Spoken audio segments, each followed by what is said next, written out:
Hello प्यारे बच्चों, तो कैसे हो आप सब। बहुत बहुत स्वागत है आप सभी का आज की इस वीडियो में। और आज की ये स्पेशल और एक most demanded video class 9th का आपका हिंदी का जो सब्जेक्ट है बच्चों, हिंदी ए जिसे आप हिंदी आवे कहते हैं, इसी के एनुअल यानी कि फाइनल के एग्जाम के लिए बहुत ज्यादा इंपॉर्टेंट होने वाली है। जी हाँ बच्चों, क्योंकि जैसा कि आप सभी को पता है कि आज आज यानी कि जो बच्चे मॉर्निंग शिफ्ट के हैं इनका आज 21 फरवरी को, और जो बच्चे इवनिंग शिफ्ट के इनका 23 तारीख को आपका हिंदी का जो फाइनल एग्जाम है, एनुअल एग्जाम, वार्षिक पेपर, ये होने वाला है। ठीक है ना। तो इसी की तैयारी के लिए हम लोग अपना जो पेपर नंबर 6 है, ठीक है ना, सैंपल पेपर नंबर 6, इसी को सॉल्व कर रहे थे। ठीक है, तो ये वीडियो हमारे इसी 6th सैंपल पेपर के पार्ट 2 की रहने वाली है। और पता है बच्चों, ये जो हमारी पार्ट 2 की वीडियो है ना, ये आपके लिए काफी ज्यादा इंपॉर्टेंट है। बताऊं क्यों? चलो आप सुनो। पेपर में जैसा कि आपको पता है 15 प्रश्न और 4 खंड होने वाले हैं। खंड का में आपके 2 प्रश्न होंगे, खंड का में 4 और खंड का में आपके 5, खंड घा के अंदर आपके 4 प्रश्न। तो पार्ट 1 जिसने नहीं देखी है, पार्ट 1 देख लेना। खंड का और खा आपको पूरा समझा दिया है। अब जो हमारी ये वीडियो है, ये इसके पार्ट 2 की रहेगी। किसकी? पार्ट नंबर 2 की वीडियो। तो ये जो हमारी आज वाली अभी की वीडियो है, इसके अंदर हम देखेंगे खंड नंबर का, यानी कि पाठ्य पुस्तक, जो आपकी क्षितिज और कृतिका वाली किताब है ना, इसके इंपॉर्टेंट एमसीक्यूज, महत्वपूर्ण क्वेश्चन आंसर जो भी आपके थ्योरी वाले हैं सब। और खंड घा, रचनात्मक लेखन, ठीक है ना, अनुचित लेखन कैसे करना होता है, पत्र लेखन, ईमेल लेखन, लघु कथा लेखन, संवाद लेखन, सूचना लेखन, A to Z जानेंगे बच्चों सब कुछ इस पार्ट 2 वाली वीडियो में। ठीक है, तो ये चीज है बच्चों। आशा करता हूं आपको समझ में आ गया होगा। अब आपको वीडियो देखने के बाद में ये वीडियो अच्छी लगती है तो क्या करना है, सिंपल सा, आप सभी को पता है। वीडियो अच्छी लगती है तो वीडियो को एक प्यारा सा लाइक कर देना, अपने दोस्तों में इसको शेयर कर देना और कमेंट में अपना फीडबैक देके जाना। ठीक है, तो चलो बच्चों शुरू करते हैं अपने 6th सैंपल पेपर के पार्ट 2 की वीडियो को। और हाँ, एडवांस में आप सभी को 9वीं क्लास के बच्चों को जिनका आज पेपर है और जिनका 23 तारीख को पेपर है, सभी को wish you very very all the best. Exam अच्छे से करना। आपके लिए PYQ, sample paper, practice paper सब अपलोड किए हैं हमने। ठीक है, कोई वीडियो मिस हो गई हो ना तो आई बटन में आपको प्लेलिस्ट मिल जाएगी, यहां से देख लेना जाके। ठीक है, तो चलो बच्चों शुरू करते हैं 6th सैंपल पेपर के पार्ट 2 की वीडियो को। रेडी हो बच्चों पढ़ने के लिए? तो चलो शुरू करते हैं। ओके, तो यहां पे आप देख सकते हैं बच्चों, हम डायरेक्ट सीधा आ चुके हैं अपने उस क्वेश्चन पे जो जहां से हमें शुरुआत करनी है। ठीक है, एक बार आपको मैं दिखा देता हूं कि लास्ट वीडियो में हमने क्या क्या डिस्कस कर लिया था। ठीक है, तो देखो बच्चों, लास्ट वीडियो में हमने अपना क्वेश्चन नंबर 8 भी अच्छे से डिस्कस कर लिया था। इंपॉर्टेंट क्वेश्चन थे आपके चैप्टर वाले। ठीक है, इसके अलावा चैप्टर से संबंधित आपका जो एमसीक्यू वाला होता है वो भी हमने डिस्कशन कर लिया था। ये आपके अलंकार हो गए, वाक्य भेद हो गए, ठीक है, समास हो गए, उपसर्ग प्रत्यय हो गए, सब समझ लिया बच्चों हमने पार्ट 1 की वीडियो में। ठीक है, चलो हम लोग क्वेश्चन नंबर 9 से शुरुआत करेंगे, जो कि हमारा आज का पहला क्वेश्चन होने वाला है।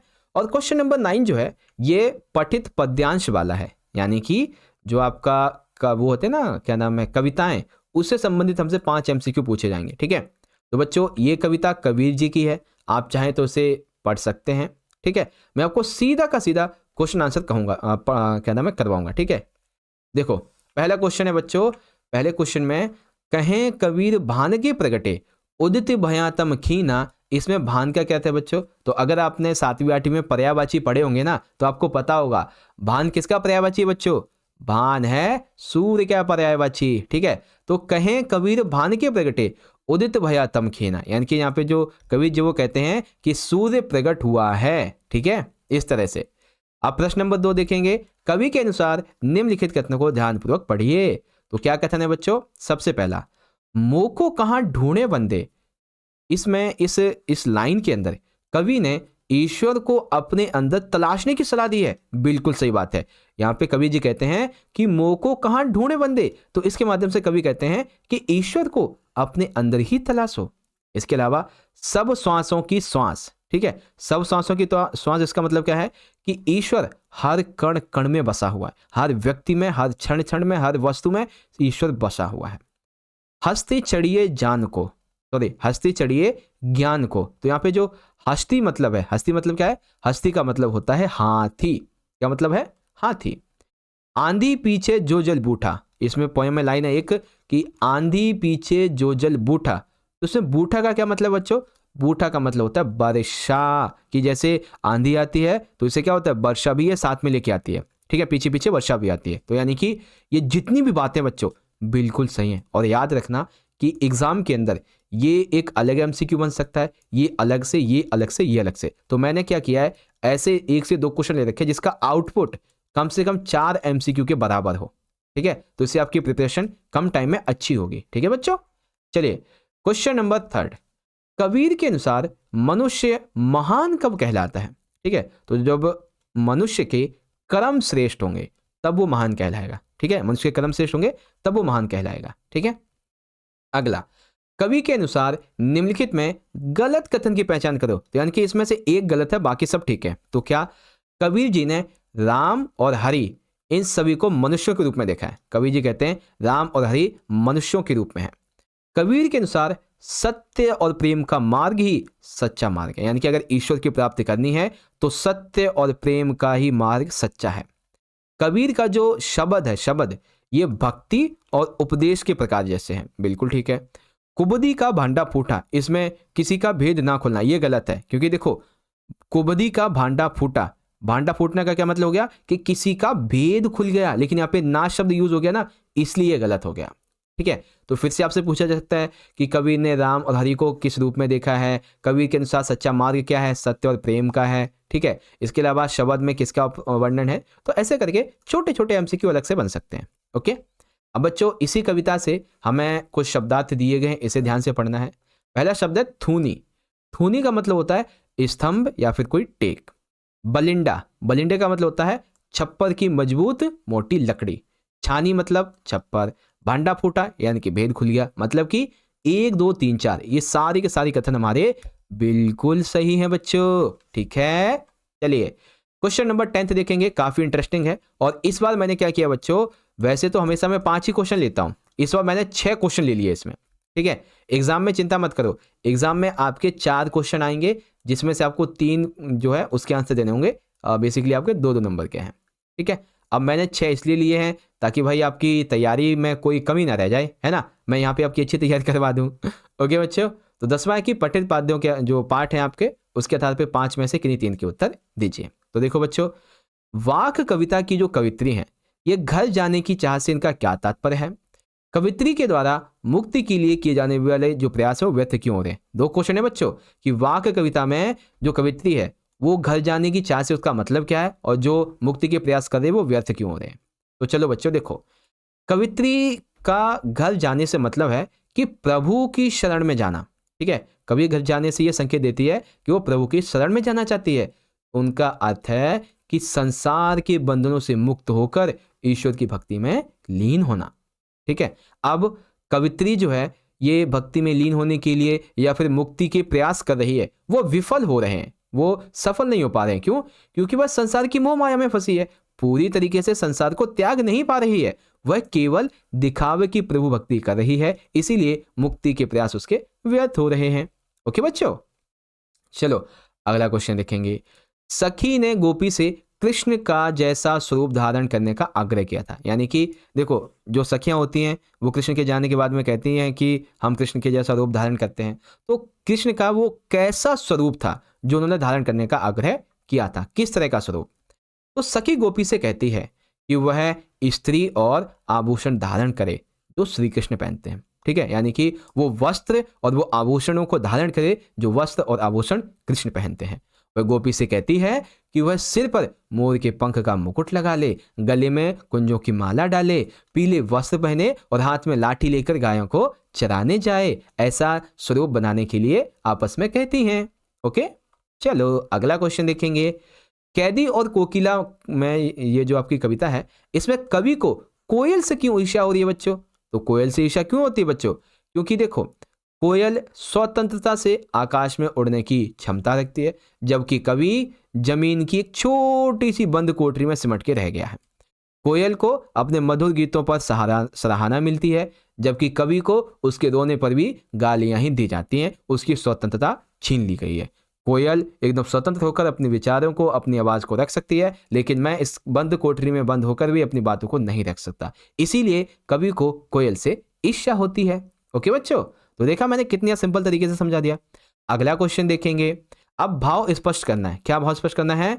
बालू के सांपों से अंकित गंगा की सतरंगी रेती। ठीक है, बालू के सांपों से अंकित गंगा की सतरंगी रेती। तो आओ इसका भाव स्पष्ट करते हैं। देखो बच्चों, गंगा नदी के किनारे पर बाढ़ आने से रेत का जमा होना स्वाभाविक है। जब सूर्य की किरणें इस रेत पर पड़ती हैं तो यह रेत चमकने लगती है और रंग बिरंगी दिखाई देती है। हवा और पानी के कारण रेत पर लहरों और आड़ी तिरछी रेखाओं का बनना उन्हें सांप के रेंगने की जैसी आकृति देता है। जैसे बाढ़ आती है ना कई बार, तो रेत जमा हो जाती है आसपास में। अब सूर्य की किरणें जब इस रेत पे पड़ती हैं तो वो चमकने लगती है, रंग बिरंगी दिखाई देती है। और जब हवा और पानी के कारण रेत पर लहरें जो है आड़ी तिरछी बनने रेखाएं बनाती हैं तो जैसा लगता है सांप रेंग रहा हो, है ना। यह दृश्य एक रहस्यमय होता है, एक सुंदर रूप में प्रस्तुत भी होता है। ओके बच्चों, चलो एक और अगला क्वेश्चन है। लता ने बादल रूपी मेहमान को किस तरह देखा और क्यों देखा? तो लता जो है उसने बादल रूपी मेहमान को किस तरह देखा? तो लता ने बादल रूपी मेहमान को एक व्याकुल नव विवाहित के समान देखा। कैसे? एक व्याकुल नव विवाहित के समान देखा। इसका कारण यह है कि यह मेहमान पूरे 1 वर्ष बाद आया था। कितना? 1 वर्ष बाद। उसकी गर्मी और विरह वेदना के कारण उसकी बेचैनी और नाराजगी व्यक्त होती है। ठीक है, व्याकुलता से उसकी विरह वेदना और उसकी जो बेचैनी है, नाराजगी है, वो यहाँ पे व्यक्त होती है। ठीक है, इसीलिए उसने जो है इस तरीके से मेहमान को देखा। आखिरी क्वेश्चन, बच्चे काम पर जा रहे हैं कविता की पहली 2 पंक्तियों को पढ़ने पर तथा विचार करने से आपके मन मस्तिष्क में जो चित्र उभरता है उसे लिखिए। ऐसे क्वेश्चन भी आएंगे बच्चों जिसमें आपको अपने विचार लिखने होंगे। जैसे आपने कविता पढ़ी बच्चे काम पे जा रहे हैं, उसकी जो शुरुआत के 2 लाइनें हैं ना, उसको पढ़ के आपके दिमाग में क्या उभरा, क्या समझ में आया, आपको वो लिखना है।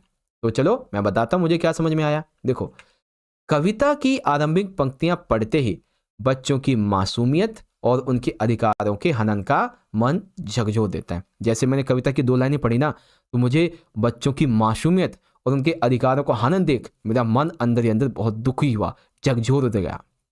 ठंड और कोहरे के समय में जब बच्चों को घर में रहकर आराम करना चाहिए या विद्यालय में शिक्षा प्राप्त करनी चाहिए, तब वे जीविका के लिए बाहर काम करने जाने को मजबूर है। यह दृश्य हमारी सामाजिक व्यवस्था की कमजोरियों और बच्चों की दुर्दशा की ओर लेके जाता है। इसीलिए इसको पढ़ के मुझे बहुत ज्यादा दुख हुआ और इसने मेरे मन को झकझोर के रख दिया। ठीक है, ओके, तो फाइनली इस तरीके से आपका यहाँ पे पूरा हो गया। क्वेश्चन नंबर था हमारा 10वां। तो बच्चों 10वें क्वेश्चन के अंदर ऐसे आपके क्वेश्चन रहेंगे। इसके अलावा मैंने आपको और भी क्वेश्चन करवा रखे हैं पिछली वीडियो में, आप चाहे तो वो देख सकते हैं। ठीक है, जैसे कि ये इतने सारे क्वेश्चन है बच्चों। ठीक है, 5 क्वेश्चन है और इन्हीं सभी क्वेश्चन के अगर मैं आपको आंसर दिखाऊं तो ये देख सकते हैं। और ये मैंने आपको पिछले पेपर के पार्ट 2 में करवाए हैं बच्चों। सारे के सारे क्वेश्चन करवा रखे हैं। आप चाहें तो इनको वीडियो को पॉज करके पढ़ लीजिएगा। ठीक है, मैं ये पता है वीडियो में दिखा इसलिए देता हूं ना, क्योंकि कोई बच्चा हो जैसे वीडियो ना देखी हो या फिर टाइम ना मिला हो, तो वो सीधा यहीं से देख के पढ़ के अपना रिवीजन कर सके। ओके, चलो अब हम लोग डिस्कशन करेंगे अगले क्वेश्चन को, जो कि है क्वेश्चन नंबर 11। अब 11 में क्या है बच्चों, आपकी जो सेकंड वाली किताब है ना, इसी से संबंधित अब हमसे 3 प्रश्न पूछे जाएंगे, जिसमें से 2 के आंसर देने हैं और ये 4-4 नंबर के 2 क्वेश्चन होंगे।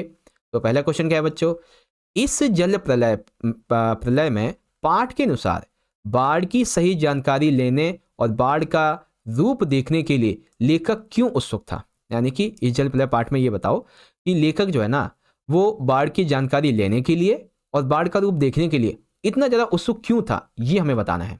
तो आओ बताते हैं भाई उत्सुक क्यों था। तो देखो, लेखक बाढ़ जैसे विषय पर लेख तो बहुत सारे लिख चुका था, लेकिन कभी भी उसने स्वयं बाढ़ को देखा नहीं था, है ना भोगा था कभी। लेखक के लिए ये बिल्कुल नया अनुभव था। हर आदमी की तरह लेखक के मन में भी ये जानने की जिज्ञासा थी कि बाढ़ आने पर लोग क्या करते हैं या ऐसे में उन्हें क्या करना चाहिए। साथ ही लेखक ये भी जानना चाहता था कि किसी नगर में, विशेष करके नगरों में, ठीक है, अपने नगर में पानी किस तरह से घुसेगा। लेखक के अंदर नगर में घुसते पानी को देखने और उसे अनुभव करने की व्याकुलता और उत्सुकता बहुत ज्यादा बढ़ रही थी, जो कि उसने आज से पहले कभी भी नहीं देखी थी बच्चों। ठीक है, चलिए अगला क्वेश्चन, मेरे संग की औरतें पाठ के आधार पर लिखिए, जीवन में कैसे इंसानों को अधिक श्रद्धा भाव से देखा जाता है। लेखिका की मां की विशेषता लिखिए। 2 क्वेश्चन है बच्चों, ध्यान से देखिएगा। देखो, पाठ के आधार पर यह बताना है जीवन में कैसे इंसानों को अधिक श्रद्धा भाव से देखा जाता है, इसकी लेखिका की मां की विशेषता बताइए। ठीक है, तो देखो बच्चों, वे लोग श्रद्धा का पात्र होते हैं जो न केवल अपने स्वार्थ की सोचते हैं बल्कि दूसरों के कल्याण के लिए भी प्रयास करते हैं। वही श्रद्धा का पात्र होते हैं जो अपने स्वार्थ की ना सोचते हुए, ठीक है, बल्कि दूसरों के कल्याण की बात सोचें। ऐसे लोग दूसरों की गोपनीयता का सम्मान करते हैं, सत्यनिष्ठा का पालन करते हैं और अपने ज्ञान एवं संसाधनों को समाज के हित में लगाते हैं। लेखिका की मां इसका उत्कृष्ट उदाहरण थी, जिन्होंने समाज और परिवार दोनों में समान आदर प्राप्त किया। लेखिका की मां एक अद्वितीय व्यक्तित्व की धनी थी। ये तो देखो, ये बता दिया मैंने आपको कि कोई व्यक्ति श्रद्धा का पात्र क्यों होता है। तो क्यों होता है बच्चों? जब वो अपने स्वार्थ की ना सोचते हुए दूसरों के कल्याण की काम करे, ठीक है, दूसरों की जो प्राइवेसी है उसका सम्मान करे, ठीक है, हमेशा सत्य बोले, अपने ज्ञान संसाधनों से समाज में अच्छे परिवर्तन लाए, है ना। लेखिका की मां भी इसका एक एग्जाम्पल है, क्योंकि उसने समाज और परिवार दोनों का समान आदर प्राप्त किया। अब जैसे लेखिका की मां की विशेषता क्या है, तो लेखिका की मां एक अद्वितीय व्यक्तित्व की धनी थी। वे खादी पहनने, गांधी जी के आदर्शों का पालन करने वाली महिला थी। उन्होंने खूबसूरती और नजाकत के साथ ईमानदारी और निष्पक्षता का समावेश था। वे सत्यनिष्ठा में विश्वास रखती थी और हमेशा दूसरों की गोपनीयता का सम्मान करती थी। उनका व्यक्तित्व ऐसा था कि परंपरागत एक माता एक पत्नी के नियमों का पालन ना करते हुए भी परिवार और समाज सभी का दिल जीत लिया था उन्होंने, ठीक है। उनकी सादगी, उनका सत्य बोलने की आदत हर किसी को उनके लिए आदर का पात्र बना देती थी बच्चों। ओके, चलो अब एक आखिरी क्वेश्चन है इसका, फिर हम लोग आगे बढ़ेंगे खंड घ की तरफ। रीढ़ की हड्डी कथा वस्तु के आधार पे आप किसे एकांकी का मुख्य पात्र मानते हैं और क्यों? रीढ़ की हड्डी शीर्षक की सार्थकता स्पष्ट कीजिए। 2 क्वेश्चन है बच्चों। सबसे पहला कि आपको कौन सा जो क्या नाम है पात्र है वो सबसे अच्छा लगता है, प्रमुख है, क्यों है वो पात्र, और ये जो चैप्टर है इस चैप्टर का नाम सही कैसे, ये बताइए। दोनों क्वेश्चन को समझाऊंगा अच्छे से, ठीक है। देखो 4 नंबर का है, तभी ऐसे मिलेंगे। देखो, कथा वस्तु के आधार पर उमा को एकांकी का मुख्य पात्र माना जा सकता है मेरे हिसाब से। क्यों? क्योंकि इस एकांकी में राम स्वरूप, गोपाल प्रसाद, शंकर, प्रेमा और उमा जैसे पात्र हैं, लेकिन उमा का व्यक्तित्व सबसे महत्वपूर्ण है। राम स्वरूप और गोपाल प्रसाद पूरी कहानी में सक्रिय हैं, लेकिन दोनों का आचरण या तो समझौता करने वाला है या तो अनुकरणीय है ही नहीं। शंकर के पास दोहरा व्यक्तित्व है जो समाज के आदर्श के खिलाफ है। उमा जो कि एक शिक्षित और साहसी लड़की है, अपने विचारों को दृढ़तापूर्वक रखती है और साथ ही समाज में महिलाओं की स्थिति को लेकर चिंतित रहती है। इसीलिए मेरी नज़रों में ना रामस्वरूप इंपॉर्टेंट है, ना गोपाल प्रसाद, ना शंकर, ना प्रेमा। मेरे लिए जरूरी है इसका सबसे मुख्य पात्र होगा उमा, जो कि इसका मुख्य पात्र है। और कैसे है बच्चों? क्योंकि ये शिक्षित है, साहसी है, अपने विचारों को रख सकती है सभी के सामने, ठीक है, महिलाओं के स्थिति के प्रति चिंतित है, बाकी और कोई इतना कुछ नहीं करता। इसीलिए रीढ़ की हड्डी की शीर्षक की सार्थकता। रीढ़ की हड्डी शीर्षक उपयुक्तता को इस तरीके से समझा जा सकता है, यानी कि ये जो चैप्टर है शीर्षक है इसको हम ऐसे समझ सकते हैं, जैसे मानव शरीर में रीढ़ की हड्डी बैकबोन एक अहम भूमिका निभाती है। बिना इसके या इसके कमजोर होने पर व्यक्ति का खड़ा होना संभव नहीं होता। इसीलिए 30 से 40 तक की एज के जो लोग होते हैं ना, उनके लिए खड़े होने में, चलने में दिक्कत होती है। ठीक इसी तरह से समाज में नारी का स्थान रीढ़ की हड्डी के समान महत्वपूर्ण होता है। यदि समाज में महिला को उचित स्थान नहीं मिलता तो समाज की संरचना कमजोर हो जाती है। नारी की प्रगति और उचित स्थान दिए बिना समाज को सशक्त और मजबूत नहीं बनाया जा सकता। तो इस तरह से रीढ़ की हड्डी के शीर्षक की सार्थकता यहाँ पे सिद्ध हुई, जिसे अपने शरीर की बैकबोन और समाज की बैकबोन के हिसाब से हम समझ सकते हैं बच्चों, ठीक है।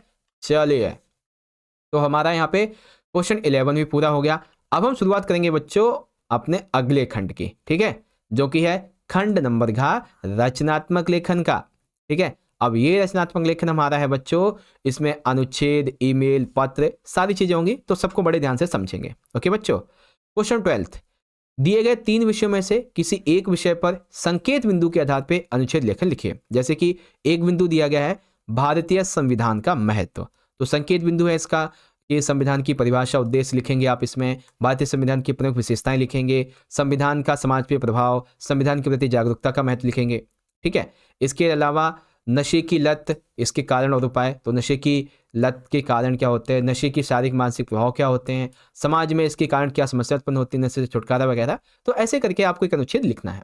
तो चलो मैं आपको 2 टॉपिक पे, चलो तीनों टॉपिक पे बताऊंगा, ठीक है। तीनों है सामाजिक सुधार आंदोलन के बारे में भी संकेत बिंदु दिए गए हैं, है ना। तो मैं तीनों के बारे में आपको बताऊंगा। सबसे पहला हमारा टॉपिक क्या है, सबसे पहला भारतीय संविधान का महत्व। तो मैंने लिखा इस तरीके से, भारतीय संविधान देश के शासन की महत्वपूर्ण पुस्तक है जिसमें नागरिक के अधिकार, कर्तव्य और सरकार की संरचना का विवरण दिया गया है। भारतीय संविधान की प्रमुख विशेषताएं जैसे कि संघीय ढांचा है, धर्मनिरपेक्षता है, समानता और यह सुनिश्चित करना है कि सभी नागरिकों को समान अवसर मिले। यह संविधान ही तो है जो समाज में न्याय को, स्वतंत्रता को, समानता को सुनिश्चित करता है। संविधान के प्रति जागरूकता समाज को सही दिशा देने में मदद करती है और यह संविधान के अधिकारों का पालन करने के लिए नागरिकों को प्रेरित करती है ना। संविधान के प्रति जागरूकता में समाज जागरूक होगा, अपने अधिकारों को पहचान पाएगा, अधिकारों की सम्मान बढ़ेगी, एक प्रगतिशील और समृद्ध राष्ट्र की नींव रखी जा सकती है ना। तो ये भारतीय संविधान का महत्व हो गया। इसके अलावा एक टॉपिक और समझाता हूं, नशे की लत, कारण और उपाय। नशे की लत एक गंभीर समस्या है जो न केवल शारीरिक बल्कि मानसिक स्वास्थ्य को भी प्रभावित करती है। नशे की लत के कारण समाज में विभिन्न समस्याएं उत्पन्न होती हैं, जैसे परिवार में टूटन पड़ जाती है, आर्थिक संकट आ जाते हैं, अपराध बहुत बढ़ते हैं। यह आदत मानसिक तनाव, अकेलापन, पारिवारिक समस्याओं की वजह से भी हो सकती है। नशे के शारीरिक प्रभावों में अंगों का खराब होना, मानसिक रोगों का बढ़ना सब शामिल है। नशे से छुटकारा पाने के उपायों में काउंसलिंग, सामाजिक जागरूकता, उपचार केंद्र, इन सभी का सहारा लिया जाता है। ठीक है, तो नशे की लत और कारण के बारे में ये हो गया। एक आधा ये टॉपिक मैं आपको दे रहा हूँ सामाजिक सुधार आंदोलन का, लिखा तो है मैंने, बस आप इसे अपनी तरफ से पढ़ लीजिएगा। ठीक है, मैंने आपको अच्छे से दो तो समझाई दिए है ना। चलो अब है बच्चों क्वेश्चन नंबर 13।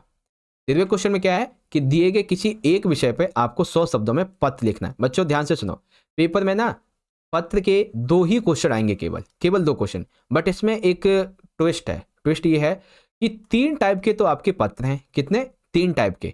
एक तो है कि आपके सगे संबंधी को लिखने के लिए, एक है कि आप जो है किसी अधिकारी को पत्र लिखेंगे, और एक है अपने विद्यालय के प्रधानाचार्य को। तो ट्विस्ट ये है कि प्रधानाचार्य वाला मिड टर्म में ऑलरेडी पूछा जा चुका है ना, लेकिन पिछले साल भी ये आया था फाइनल के एग्जाम में 1-2 साल पहले। तो हो सकता है कि अधिकारी वाला तो खैर पक्का है, आएगा ही आएगा, है ना। संबंधी वाले में और प्रधानाचार्य वाले में, इनमें से कोई एक आएगा, लेकिन आपको मैं तीनों करवाऊंगा ताकि तीनों की तैयारी हो जाए आपकी। ठीक है, मान लीजिए आप रितेश या साक्षी हैं, अपने भाई के जीवन में सकारात्मक दृष्टिकोण रखने और कठिनाइयों का सामना करने की सलाह देते हुए आपको एक पत्र लिखना है। किसको? अपने भाई को। ठीक है, तो देखो बहुत ही छोटा सा है, बिल्कुल सिंपल सा। तो ऐसे लिखेंगे, प्रिय भाई, सप्रेम नमस्ते। मुझे उम्मीद है कि तुम अच्छे और स्वस्थ में हो। आज मैं तुम्हें जीवन में सकारात्मक दृष्टिकोण रखने की सलाह देना चाहता हूं। जब हम जीवन में सकारात्मक सोच रखते हैं तो हमें हर मुश्किल में भी एक अवसर दिखता है। यह हमें आत्मविश्वास और आशा देता है। तुम्हें अपने हर कदम में सकारात्मक रहना चाहिए, हर चुनौती को एक नए अवसर के रूप में देखना चाहिए। भाई, जीवन में उतार चढ़ाव आते रहेंगे, लेकिन भाई सकारात्मक दृष्टिकोण हमेशा जीवन में आगे बढ़ने की शक्ति देगा। कितनी भी निगेटिविटी आ जाए, कितनी भी ड्रॉबैक्स आ जाए, भाई हमेशा सकारात्मक सोचना, क्योंकि यही तुम्हें आगे बढ़ने की शक्ति देगा। मैं चाहता हूं भाई कि तुम भी हमेशा जीवन में सकारात्मकता को बनाए रखो। तुम्हारा भाई रितेश। इस तरीके से लिखेंगे, है ना। और भी मैंने आपको पिछली वीडियो में भी समझाए हुए थे। अब सेकंड वाला देख लेते हैं। सेकंड वाला कि आप पवन या साक्षी हैं, अपने क्षेत्र में बेतहाशा वृक्षों की कटाई के बारे में पर्यावरणीय अधिकारी को पत्र लिखिए और इसके बारे में चिंता जताते हुए इसे रोकने के लिए कदम उठाने का अनुरोध कीजिए। यानी कि आप किसी ऐसे इलाके में रहते हैं जहाँ पे बहुत सारे पेड़ हैं, अब लोग वहाँ पे पेड़ों की धड़ाधड़ कटाई की जा रही है, धड़ाधड़, है ना। तो ऐसे में आपको बहुत चिंता हो रही है, तो आप एक अधिकारी को पत्र लिखिए, पर्यावरण अधिकारी को। ओके, तो चलो लिखते हैं। देखो जब आप पत्र लिखेंगे ना, तो एक चीज याद रखिएगा, पत्र लिखने में आपको ना सबसे पहले 2 चीजें याद करनी है। एक तो इसको हटाओ, हाँ, एक तो आपको पहले अपना पता लिखना होता है। ठीक है, क्या? अपना पता लिखना होता है। तो यहाँ पे हम देखेंगे ये जो इतना पता है ना, ये वाला, ये है हमारा पता। ठीक है, यानी कि हम कहाँ रहते हैं, तो हम 100 शांति निकेतन कुंज, करोलबाग, दिल्ली, यहाँ रहते हैं। ओके, फिर आप लिखेंगे बच्चों डेट क्या है, और डेट पूरी लिखेंगे। जैसे मैंने लिख दिया 20 मार्च, या फिर मैं लिख सकता हूँ 20 फरवरी 2025, ऐसे करके। किसे लिखेंगे? किसे लिखेंगे? यानी कि जो प्राप्त करता है, याद कर लेंगे, जो प्राप्त करता है उसका पता लिखेंगे। मैं थोड़ा बड़ा इसलिए लिख रहा हूं ताकि आपको याद रहे। ठीक है, तो प्राप्त करता कौन है? पर्यावरण अधिकारी है, कहाँ का, करोल बाग का, ठीक है, दिल्ली का, इस तरीके से। तो समझ में आया ना क्या क्या लिखना है आपको अधिकारी के लिए। अधिकारी के लिए पहले आपको अपना पता लिखना है, ठीक है, पहले आपको अपना पता लिखना है, फिर आपको डेट लिखनी है, फिर आपको प्राप्तकर्ता का विषय क्या है, बेतहाशा वृक्षों की कटाई के बारे में पत्र। तो चलो लिखेंगे, देखो बहुत ही छोटा लिख रखा है मैंने ताकि आपको ये चीज समझ में आ जाए। मान्यवर, मैं पवन साक्षी आपके क्षेत्र का निवासी बेतहाशा वृक्षों की कटाई के बारे में चिंता व्यक्त करना चाहता हूं। हमारे क्षेत्र में विकास के नाम पर वृक्षों की कटाई में अधिकता हो रही है, जो पर्यावरण के लिए बहुत ही खतरनाक है, ठीक है। अभी इसमें मैंने थोड़ा छोटा लिख रखा है ना, आप इसमें 2-3 लाइन और ऐड कर देना। यहाँ वृक्षों की कटाई की वजह से लोगों को बहुत ज़्यादा समस्या हो रही है, यहाँ के जानवरों को बहुत ज़्यादा दिक्कतें हो रही हैं, यहाँ के लोग जो हैं आने जाने में और यहाँ का जो वातावरण है उसको भी नुकसान पहुँच रहा है। ये लिख दे 2-3 लाइन और फिर आखिरी में लिख देंगे, मैं आपसे निवेदन करता हूँ कि इस अनियंत्रित वृक्षों की कटाई को रोकने के लिए ठोस कदम उठाएं और वृक्षारोपण को बढ़ावा दें। धन्यवाद। भवदीय पवन साक्षी। कॉन्टैक्ट नंबर, ठीक है, कॉन्टैक्ट नंबर याद रखें, आपको तभी लिखना जब अधिकारी वाला लिखेंगे। ओके बच्चों, तो अधिकारी को लिखने के लिए ये टॉपिक हो गया आपका। एक और हमारा पत्र है जो कि है विद्यालय के प्रधानाचार्य को। तो आप सुमन या राहुल हैं, विद्यालय के पुस्तकालय में किताबों की संख्या कम हो गई है, किताबों की संख्या कम और जगह की भी कमी है। प्रधानाचार्य जी को पत्र लिखकर पुस्तकालय की स्थिति सुधारने का आग्रह कीजिए, ठीक है। तो पुस्तकालय की स्थिति हमें सुधरवानी है, चलो सुधरवाते हैं। सेवा में श्रीमान प्रधानाचार्य जी, राजकीय वरिष्ठ माध्यमिक बाल विकास विद्यालय, 12 खंबा रोड, करोल बाग, दिल्ली। विषय विद्यालय में पुस्तकालय की जो स्थिति है इस पर पत्र। तो इस तरीके से लिखेंगे, प्रधानाचार्य जी, सविनय निवेदन यह है कि मैं सुमन या राहुल आपके विद्यालय का छात्र इस पत्र के माध्यम से पुस्तकालय की स्थिति पर आपका ध्यान आकर्षित करना चाहता हूं। विद्यालय के पुस्तकालय में किताबों की संख्या भी कम है और वहां पे जो जगह है वो भी कम है, जो छात्रों के अध्ययन में बाधा डालते हैं।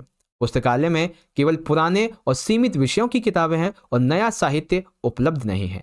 इससे छात्रों को अध्ययन के लिए पर्याप्त सामग्री नहीं मिलती।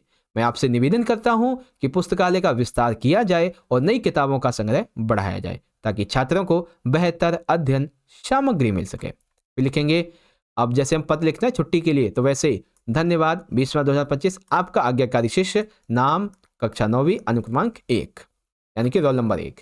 तो बस हो गया हमारा यहाँ पे ये वाला कॉन्सेप्ट। ओके बच्चों, चलो तो मैंने आपको तीनों आपके जो पत्र हैं ये समझा दिए हैं, फिर चाहे वो सगे संबंधी का हो, अधिकारी का हो, चाहे विद्यालय के प्रधानाचार्य का हो। चलो अब देखेंगे बच्चों अगला क्वेश्चन। तो अगला है क्वेश्चन नंबर 14। देखिए इसमें क्या है बच्चों, आपका नाम अंशिका है, आप मोहल्ले में पाइपलाइन, आपके मोहल्ले में ना पाइपलाइन का लीकेज हो रहा है जिससे कि पानी बहुत ज़्यादा बर्बाद होता है और आसपास जल भराव भी होता रहता है। आपने देखा होगा कई बार गलियों में आते जाते पाइपलाइन से पानी रिस रहा है, कोई कुछ कर भी नहीं रहा। अब इस स्थिति में बीमारियां जो है वो बढ़ती जाएंगी। तो कृपया जल विभाग के अधिकारी को उस समस्या को ठीक करने हेतु एक ईमेल लिखिए, ठीक है। ईमेल 4 नंबर का आता है, तो वैसे 5 लिखा हुआ है, तो ईमेल लिखेंगे। तो हम क्या लिखने वाले हैं, पहले ईमेल। तो ईमेल में क्या होता है, सेंडर कौन है, सेंडर यानी कि प्रेषक, दैट मीन्स अंशिका, और रिसीवर कौन है, प्राप्तकर्ता यानी कि जल विभाग अधिकारी। विषय क्या होता है, पाइपलाइन में लीकेज की समस्या। कैसे लिखेंगे, प्रिय जल विभाग अधिकारी या फिर माननीय जल विभाग अधिकारी। फिर लिखेंगे, मैं अंशिका, मोहल्ला आशीर्वाद नगर या फिर आदर्श नगर, यह पत्र लिखकर सूचित करना चाहती हूँ कि हमारे मोहल्ले की पाइपलाइन, पत्र नहीं यहाँ पे आएगा ईमेल, ठीक है, ईमेल लिखकर ये आपको सूचित करना चाहती हूँ कि हमारे मोहल्ले में पाइपलाइन में लीकेज हो रहा है। इस लीकेज के कारण पानी बेहद बर्बाद हो रहा है और आसपास जल भराव की समस्या उत्पन्न हो गई है। पानी की बर्बादी से न केवल हमारी जल आपूर्ति पर असर पड़ रहा है बल्कि यह स्थिति बीमारियों के फैलने का कारण बन रही है। आसपास जल भराव होने के कारण मच्छरों की संख्या बढ़ गई है जिससे डेंगू, मलेरिया ऐसी बीमारियों का खतरा बढ़ता जा रहा है। इससे इस लीकेज से मोहल्ले के लोग बहुत परेशान हैं और इसे शीघ्र अतिशीघ्र ठीक करने की आवश्यकता है। कृपया इस पाइपलाइन की मरम्मत शीघ्र करें ताकि पानी की बर्बादी रुक सके और मोहल्ले की पानी की समस्या का समाधान हो सके। इस समस्या के समाधान से हम सभी को राहत मिलेगी, ठीक है। धन्यवाद भवदीय अंशिका। कॉन्टैक्ट नंबर है ना, तो जैसे हमने पत्र लिखा अधिकारी को वैसे ईमेल लिखना है। बस ईमेल में थोड़ा क्या होता है, प्रेषक, प्राप्तकर्ता, विषय, ये सब बदल जाते हैं, बस बाकी तो सब सेम ही होता है जो लिखना होता है अंदर का कंटेंट। ओके। अगला क्वेश्चन क्या है बच्चों कि दिए गए संकेत बिंदुओं के आधार पर एक लघु कथा लिखिए। अब बच्चों लघु कथा जब आप लिखोगे ना तो एक आपको पात्र लेना पड़ता है, ठीक है। संकेत बिंदु है विवाह के बाद जिम्मेदारियों का एहसास, पति पत्नी के रिश्ते में संतुलन बनाए रखना, परिवार की प्राथमिकताओं का सही आकलन, जिम्मेदारियों का निर्वहन और समझदारी से जीवन जीना, है ना। तो ये क्या है, विवाह के बाद की जिम्मेदारियों के बारे में। तो टॉपिक क्या है हमारा लघु कथा का, विवाह और जिम्मेदारियों की लघु कथा। तो चलो बच्चों लिखते हैं। देखिए मैंने लिखा है सोनाली और समीर का विवाह हुआ था। शुरुआत में वे दोनों अपने जीवन के नए अध्याय में खुश थे, लेकिन जल्दी ही उन्हें एहसास हुआ कि विवाह के साथ बहुत सी जिम्मेदारियां आती हैं। काम के साथ साथ परिवार की जिम्मेदारियों का संतुलन बनाए रखना आसान नहीं होता। समीर और सोनाली दोनों ने समझा कि रिश्ते में संतुलन बनाए रखना सबसे महत्वपूर्ण है। उन्होंने एक दूसरे के साथ समय बिताना शुरू किया, परिवार की प्राथमिकताओं को समझने की कोशिश की, साथ ही अपने व्यक्तिगत और सामूहिक जीवन की जिम्मेदारियों को सही तरीके से दोनों ने निभाना शुरू किया। कुछ महीने बाद उनका रिश्ता जो था वो बहुत मजबूत हो गया। वे जानते थे कि एक अच्छे विवाह के लिए केवल प्यार ही नहीं बल्कि समझ, समर्थन और जो संतुलन है ये भी आवश्यक है। इस अनुभव ने उन्हें सिखाया कि जीवन में जिम्मेदारियां निभाना बहुत ही ज्यादा महत्वपूर्ण होता है बच्चों, ठीक है। तो ये लघु कथा इस पर आधारित थी बच्चों। पिछली वीडियो में भी मैंने आपको कुछ लघु कथा कराई थी, एक बार आपको दिखा देता हूं। अच्छा ये देख लीजिए, मैंने ना आपको ये कराया था अनुच्छेद लेखन, जैसे मूल्य शिक्षा का महत्व क्या होता है अनुच्छेद लेखन का, ठीक है। शहरीकरण के क्या फायदे होते हैं अनुच्छेद लेखन के लिए समझाया मैंने आपको, ठीक है। फिर ये पत्र वगैरह थे और ये पत्र था, है ना। ये सारी चीज़ें मैंने समझाई हुई हैं आपको ना। मैं वो दिखाता हूँ जो अनुच्छेद लेखन आपको करवाया था, ये रहा रिश्तों की अहमियत की लघु कथा, ठीक है। रिश्तों की अहमियत की लघु कथा, तो इसमें मैंने मैंग का नाम लिया था जो कि एक बिजनेसमैन था, है ना। तो इस तरीके से ये लघु कथा है बच्चों, ओके। चलो अब हम प्रश्न नंबर 15 को डिस्कस करेंगे। इसमें क्या है कि हमें ना संवाद लिखना है। जो का वाला है इसमें संवाद लिखना है और नीचे वाले में सूचना तैयार करनी है। तो संवाद बहुत आसान है क्योंकि संवाद में आप अपना नाम लिख सकते हैं, अपने दोस्त का नाम लिख सकते हैं और जो विचार आता है मन में टॉपिक के बाद में लिखते जाइए। जैसे कि शिव और दीपिका, यहाँ पे भाई आपको ये नाम लिखने पड़ेंगे अब, ठीक है, क्योंकि नाम दे दिए गए हैं। तो शिव और दीपिका सच्चाई और ईमानदारी के महत्व पर चर्चा करते हैं, ठीक है। शिव और दीपिका जो है वो सच्चाई और ईमानदारी की क्या महत्व होते हैं इस पर चर्चा करते हैं। शिव का मानना है कि ईमानदारी सबसे महत्वपूर्ण गुण है, जबकि दीपिका कभी कभी परिस्थितियों के अनुसार सत्य बोलने की बात करते हैं। वे दोनों अपनी राय व्यक्त करते हैं। इस आधार पर आपको संवाद लिखना है, ठीक है। तो संवाद का बच्चों हमारा विषय क्या है, विषय है सच्चाई और ईमानदारी का महत्व। तो चलो अब हम संवाद लिखते हैं। तो पहले मैं बात करता हूं शिव की, फिर दीपिका की। तो शिव कहता है दीपिका तुम क्या सोचती हो कि सच्चाई और ईमानदारी कितनी महत्वपूर्ण है। दीपिका कहती है मैं मानती हूं कि सच्चाई महत्वपूर्ण है, लेकिन कभी कभी परिस्थितियों के हिसाब से सत्य को कहना चाहिए, यानी कि परिस्थिति जैसी हो उस हिसाब से मैं सत्य कहना चाहिए। शिव मैं समझता हूं लेकिन हमेशा ईमानदार होना चाहिए चाहे परिस्थितियां कैसी हो। दीपिका कहती है सही कहा शिव, लेकिन कभी कभी लोगों की भावनाओं को ध्यान में रखकर भी सच बोलना चाहिए कि लोगों की भावनाओं को कहीं बहुत ज्यादा आहत ना पहुंचे।